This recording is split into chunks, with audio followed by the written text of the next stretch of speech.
अभी हम लोग देखने जा रहे हैं जेई मेंस 2024 का 8th अप्रैल में आया हुआ एक क्वेश्चन देखने वाले हैं।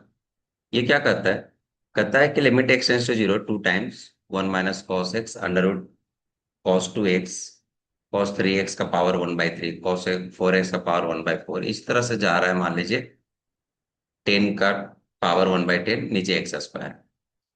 तो अगर हम अप्रोच करें यहाँ पे जीरो, ये वन देगा, ये भी वन देगा, ये भी वन देगा, ये भी वन देगा।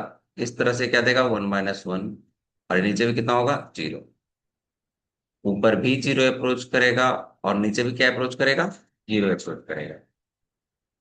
तब क्या होगा, तब देखते हैं करना क्या है। Limit x tends to zero है। क्वेश्चन कुछ इस तरह से है कि टू है तो टू को हम बाहर रख सकते हैं। क्या है, one minus cos of x. यहाँ कितना है कि कॉस टू एक्स है, तो इस पे पावर है one by two. Cos three x है, तो इस पे पावर है वन बाई थ्री। इस तरह से चीजें चलती जाएगी। और ये कॉस टेन एक्स है, तो पावर कितना है, वन बाई। करना क्या है कि अगर जीरो बाई जीरो है तो हमारे पास दो ऑप्शन है, या तो लॉपिटल यूज करें या फिर एक्सपेंशन यूज करें। लॉपिटल लॉ इसलिए यूज नहीं करेंगे क्योंकि ये 10 टर्म्स का प्रोडक्ट है। अगर ये 10 टर्म्स का प्रोडक्ट है तो हम लॉपिटल रूल यूज ही नहीं कर सकते, अदरवाइज काफी लेंदी हो जाएगा। तो हम क्या करेंगे, cos x का एक्सपेंशन यूज करेंगे। तो cos x का एक्सपेंशन क्या होता है, one minus x square by क्या, two factorial x power four by क्या, फोर फैक्टोरियल। इस तरह से इसका एक्सपेंशन होता है। अब क्या है कि x है तो x ही रहेगा, टू एक्स है तो टू एक्स रहेगा। अब एक्सपेंशन यूज कहां तक करें, ये नीचे वाला टर्म बताएगा। नीचे वाला टर्म क्या आ रहा है, एक्स स्क्वायर। तो जो एक्स स्क्वायर आ रहा है वो बता रहा है कि ऊपर के टर्म तक आप मैक्सिमम एक्स स्क्वायर तक का ही एक्सपेंशन लीजिए, उससे ज्यादा के एक्सपेंशन लेने की कोई जरूरत नहीं।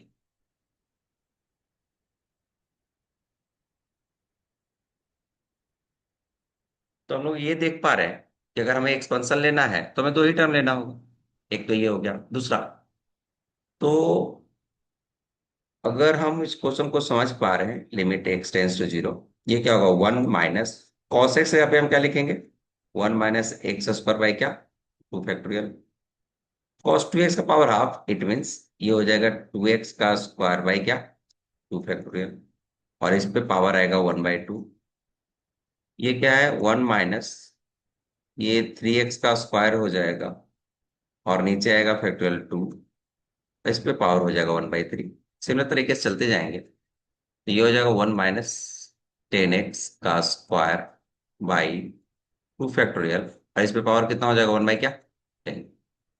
हमारे पास नीचे कितना बचेगा, तो नीचे आ जाएगा एक्स स्क्वायर। नाउ हमें एक और एक्सपेंशन के बारे में पता होना चाहिए कि let suppose one plus x का पावर एन है, तो इसका एक्सपेंशन क्या होता है, वन प्लस क्या, n x plus n into n minus one by क्या, two factorial into x square. इसी तरह से ये चलता रहता है। अब पहले वाले टर्म पे ध्यान दें, फर्स्ट टर्म पे, तो उसमें पावर कुछ है नहीं, पावर वन है, तो इसलिए इसमें कोई प्रॉब्लम है नहीं, जैसे है उसको वैसे ही लिख दे। दूसरे टर्म को गौर से देखिए, तो ये क्या है, one minus four x square by two factorial. और इस पे पावर हाफ है, तो इस पे एक्सपांशन यूज होगा तो क्या होगा, वन प्लस एन एक्स। और जैसे ही एक्स लिखेंगे, हमारा एक्स स्क्वायर का टर्म है तो टू डी टर्म यहीं पे मिल जाएगा। अगले टर्म में क्या होता है, n into n minus one by x square. और एक्स की जगह पे ये टर्म है तो उसका डिग्री फोर हो जाएगा, जिसकी हमें कोई जरूरत नहीं। इसको थोड़ा याद रखें। ये इसकी हमें कोई जरूरत है नहीं, तो मतलब है कि इसमें हमें दो ही टर्म यूज करना है, वन प्लस क्या, एन एक्स। तो यहाँ अगर गौर से समझे तो ये हो जाएगा one minus n x. N कितना है, वन बाई टू। एक्स कितना है, तो ये है फोर एक्स स्क्वायर बाई क्या, टू फैक्टोरियल। सिमिलर तरीके से इसका यूज करेंगे तो वन बाई एन एक्स, तो एन हो जाएगा इतना। In place of x, this one is nine x square by two factorial, it means two. इसी तरह से चीजें चलती जाएगी। लास्ट में कितना होगा, वन बाई एन एक्स, ये हो गया एन। एक्स कितना होगा, तो टेन एक्स। और बाई कितना हो जाएगा, हमारे पास ये कितना है, हंड्रेड एक्स स्क्वायर है। ये टेन एक्स का स्क्वायर हमारा टर्म था इन प्लेस ऑफ एक्स। और नीचे कितना हो जाएगा, टू। और नीचे कितना बचेगा हमारे पास, नीचे हमारे पास ओवरऑल बच जाएगा एक्स स्क्वायर। हाँ, two times limit x tends to zero. अब देखिए वन आ गया। अब सोचना है इसको मल्टीप्लाई कैसे करें? तो नॉर्मल सी बात है, सबसे लीस्ट डिग्री हमें तब मिलेगा जब सबका 1 मल्टीप्लाई होगा, और वो हमें क्या देगा? 1। अगला क्या होगा कि अगला हम एक से एक्स स्क्वायर पिक करें और बाकी सबसे कांस्टेंट पिक करें। इस तरीके से हमें नेक्स्ट डिग्री जो मिलेगा वो मिलेगा एक्स स्क्वायर। तो हमें पता है कि इसका एक्स स्क्वायर पिक करें, इसका एक्स स्क्वायर पिक करें, इसका एक्स स्क्वायर पिक करें, इसका एक्स स्क्वायर पिक करें, किसी एक का भी पिक करेंगे तो हमें कॉमन मिल जाएगा माइनस एक्स स्क्वायर बाई क्या? 2 फैक्टोरियल। अब जब सोचिए, मान लीजिए आपने इससे पिक कर लिया एक्स स्क्वायर, तो आपको यहां से क्या मिला? केवल 1, एक्स स्क्वायर का कोफिशिएंट।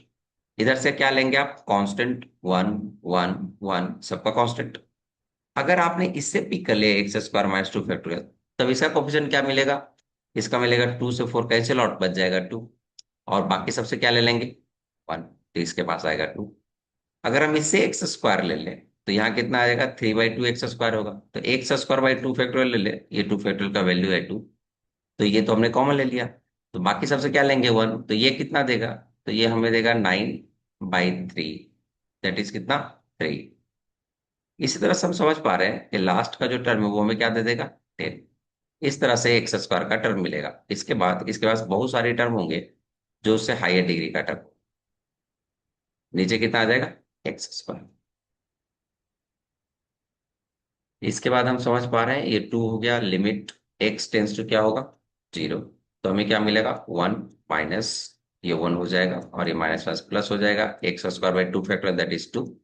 और ये 1 से 10 तक का सम है, तो 10 × 11 बाई क्या होगा? इसके अलावा भी बहुत सारे टर्म रहेंगे जिसमें एक्स का हायर डिग्री प्रेजेंट होगा।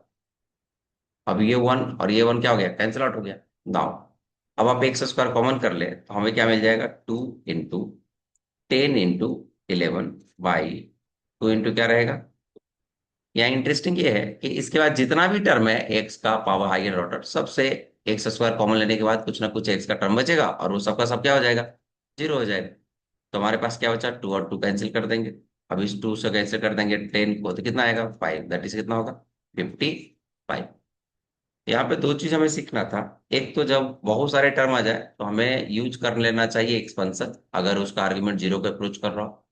दूसरी चीज, जब हम इसके बाद इस स्टेप में गए तो हमें एक नया एक्सपेंशन मिला, और वो ये है। ये यूज क्यों कर पाए? क्योंकि ये आर्ग्यूमेंट भी कहाँ जा रहा था? 0 की तरफ। और हमें ये क्लियर आइडिया मिला कि हाईएस्ट डिग्री हम कितना ले सकते हैं? 2 तक ही ले सकते हैं। 2 के बाद ऊपर का टर्म तभी लेंगे जब ऊपर से एक्स स्क्वायर का कोफिशिएंट क्या हो जाएगा? अपने आप 0 हो जाएगा। वैसे केस में यूज कर सकते हैं, अदरवाइज यूज करने की जरूरत नहीं पड़ेगी। हमने क्या किया? एक्स स्क्वायर एक से लिया तो बाकी से कांस्टेंट, इसका एक्स स्क्वायर का टर्म लिया तो बाकी से कांस्टेंट। इस तरह से हमें ये टर्म मिल गया और फाइनली हम पहुंच गए। तो हमारा आंसर कितना आया? 55। इस क्वेश्चन का करेक्ट आंसर कितना होगा? 55।